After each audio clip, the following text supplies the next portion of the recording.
Hey everyone, welcome to my channel. My name is Muskan and I will be helping you to code and build your programs in this entire tutorial.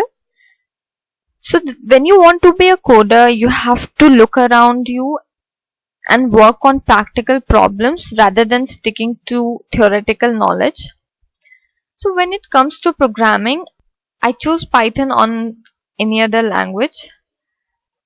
The first reason being it's very popular, and the second, it's very adaptable and versatile.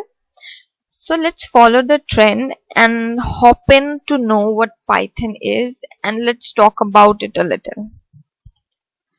So there are 5 points I have enlisted that you should know at least starting off with Python.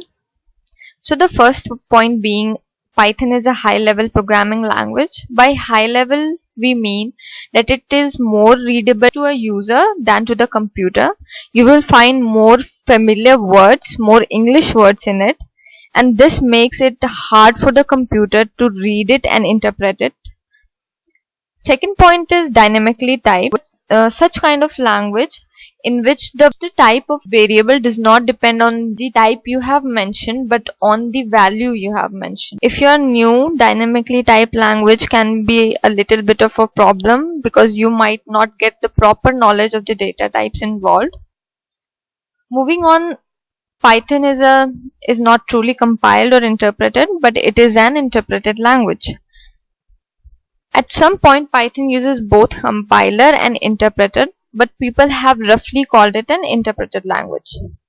Fourth point being object-oriented. By object-oriented, you mean that all the data and the functions related to the data are bind together and as an object and are reused in your code. Object-oriented programming helps you look at coding problems more practically and relating it to the real world.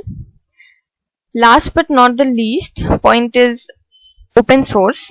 Python is an open source programming language, which means that you are free to alter it, you are free to add new functionality to it, so you can always make Python better. Let's talk about the versatility of the language. Versatility of Python can be judged by the various number of fields it can be used in, be it artificial intelligence, be it machine learning, gaming, web scraping, website development, computer vision, IoT.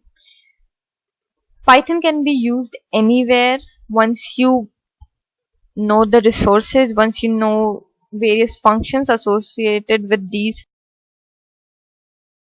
Let's check out what platform are we going to use. The first very point to note is that we are going to use Python 3, and we will be using IDLE to code and run Python programs. There are various options available. If you have any one of these, you feel free to work on it, like PyCharm, Anaconda, Spider, etc. Okay, so let's now download and install our Python. Go to your Google and write Python download. Click on the very first link that appears. Scroll down below. Click on 3.7.4. Scroll down again and look for the executable file. Here it is. Click on it and the download starts. Once the file is downloaded, click on open, and please do not forget to check this box. So that's it. We have installed Python. Let's talk a little bit about what IDLE is. So it is a platform where we will be running and coding our Python programs. It stands for Integrated Development and Learning Environment. So you must be wondering if we need to install IDLE separately or what.